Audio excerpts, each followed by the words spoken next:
Gentlelady from New York is recognized. Thank you, Mr. Chairman. Thank you, Chairman Schapiro, and I hope that your day will get easier from here. With all that we've been talking about, it's clear that one of the themes becomes management of limited resources, not only from the standpoint of the broad economy, but also from the standpoint of you as head of the SEC. You have clearly, even if you were to be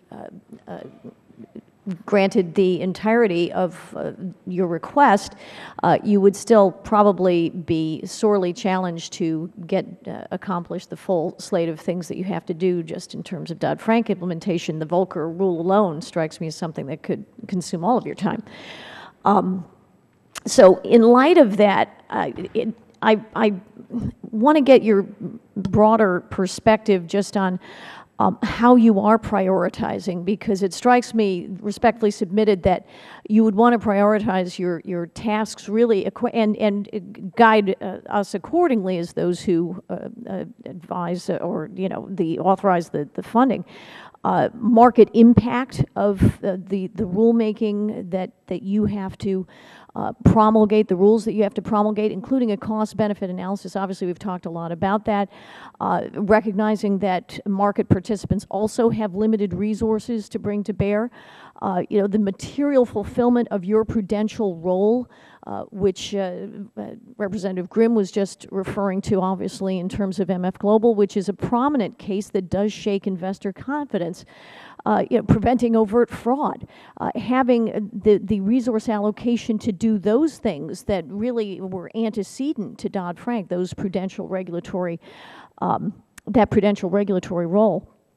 So I would submit to you that, and I know everybody's, just about all of us have chimed in about money market funds, but I do submit with all due respect that given the reforms that were put into place in 2010, the additional protections, it's not broke at this point. I wouldn't devote any additional resources to that kind of task at this moment, nor would I to the CEO compensation calculations required by Dodd-Frank, which, as you note, are arcane and abstruse at best, Byzantine almost, and take resources away from where we need them to be deployed without adding any additional information, because clearly those discussions about compensation ratios can be had within existing rules and regulations. So within that context, how would you propose really prioritizing your menu of tasks over the next several months?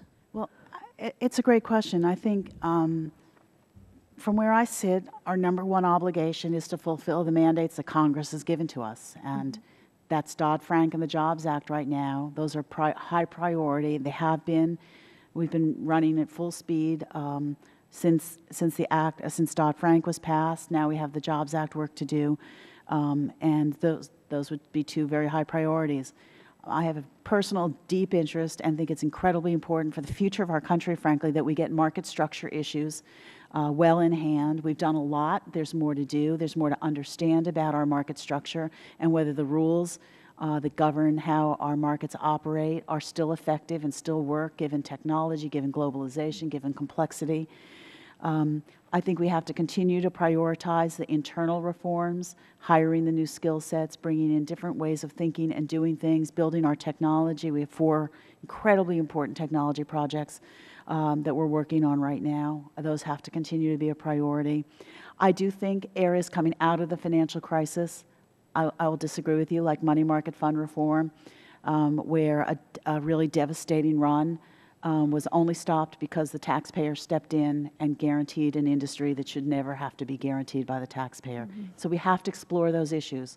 How long that takes us and where we land at the end of the day, I don't know, but I think we have to be willing to have the debate and the discussion. And so I think those are all important areas for us to be dealing with. I would also put in the category of financial crisis areas a new look at our capital rules and our broker-dealer custody requirements coming out of things like Madoff. We try to learn from the bad experiences the agency has had and make sure that we're doing what we can internally to make sure they don't happen again, and where the regulatory regime needs to be bolstered to do that as well. So that's basically how I would prioritize them. And of course, there are 1,000 decisions under those broad categories. Well, thank you, Chairman, and I know our time has expired. I yield back.